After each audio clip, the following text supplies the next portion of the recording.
Hello, fellow YouTube fans. This is Chapter 7 of Suicide Squad. She crossed the line, Lawton thought. Did she actually cross the line? Say that again, honey. I said Mama doesn't want me living with you because you kill people. So he said, and he began to sweat. How dare she? He thought fiercely, but he said, You shouldn't believe everything you're told, hon. Dad, please, I know you do bad things. Lawton looked at his daughter, a young teenager, but still a cooing baby in his eyes, and definitely the most important thing in his world.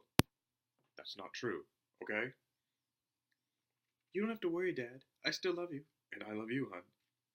They continued walking as soft puffs of snow turned the gloomy Gotham City streets into a winter festival, or as close to one as Gotham City allowed. This was a beautiful night to be out, walking hand in hand with his daughter, the one person in the entire world he loved without reservation, but he still worried about her. Are you sure you're okay staying with her? In that place? I mean, I've got resources. I'm getting us a place that's really nice. Zoe didn't answer. Instead, she took his hand and pulled him to the corner and pointed to the multicolored Christmas tree lit up in the apartment complex's open garden. Yeah, it's beautiful, hon, he said reluctantly. But I'm concerned. Hey, I'm your dad. That's my job. But you can tell me. She's still going out at night, leaving you alone? I'm fine, Dad, really. And I like taking care of her. I know how to make pancakes. She's supposed to take care of you.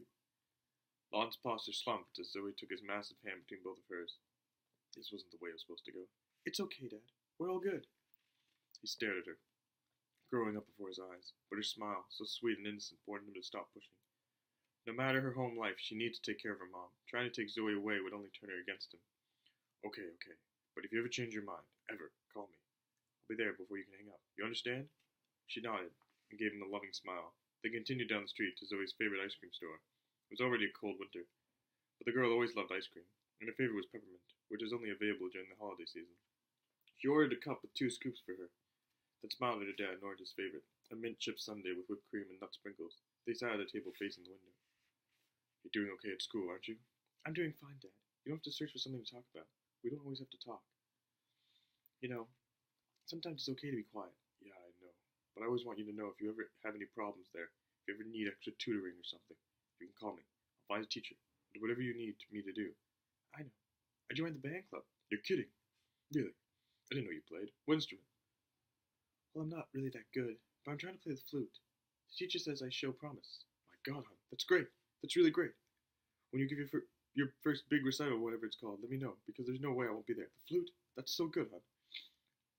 Well, I was watching this movie about a school band, and the girl playing the flute made it sound so good, and I figured it was easier to carry a flute around to practice than, say, a piano.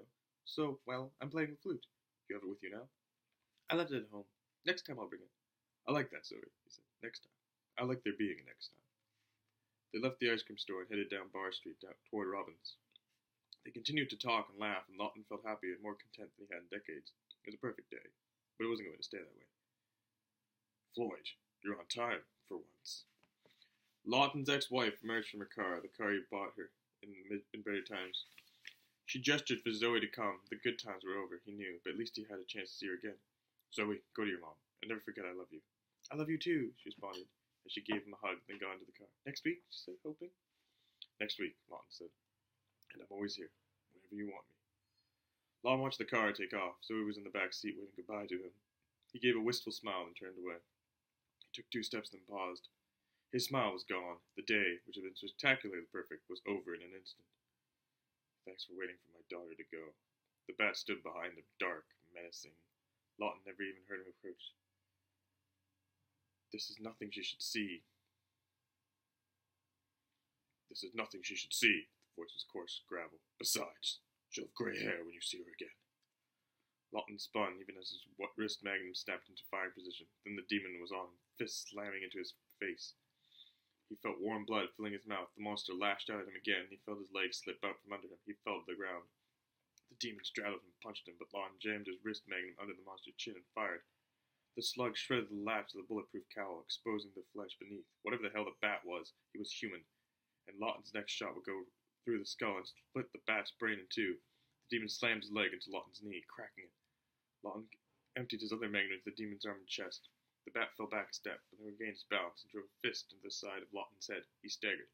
His ears were ringing, and he could barely see, but he swore to himself that he died before he ever backed down. Lawton reached for another gun, but the bat smashed a boot to his hand. Nearly breaking his wrist, he dropped the gun. The bat moved to kick it away, but Lawton was ready. He grabbed a knife from a wrist holster and slashed at the bat's exposed face. The monster fell back, avoiding the hit, but he was thrown off balance. Leading with his shoulder, Lawton rammed the bat in the gun, sent him tumbling back to the ground. Lawton was on him in an instant, plunging down with the knife. The bat struggled to turn, and the knife lodged in his side, between the armor and his skin. It had to hurt like hell, but the bat didn't even screech. He wrapped his legs around Lawton's neck and spun him to the sidewalk. "Stay down," the bat said as the police sirens closed in. Before Lawton could blink, his hands were cuffed and locked to a street lamp pole. Batman was gone, and a half-dozen police cars pulled in next to him.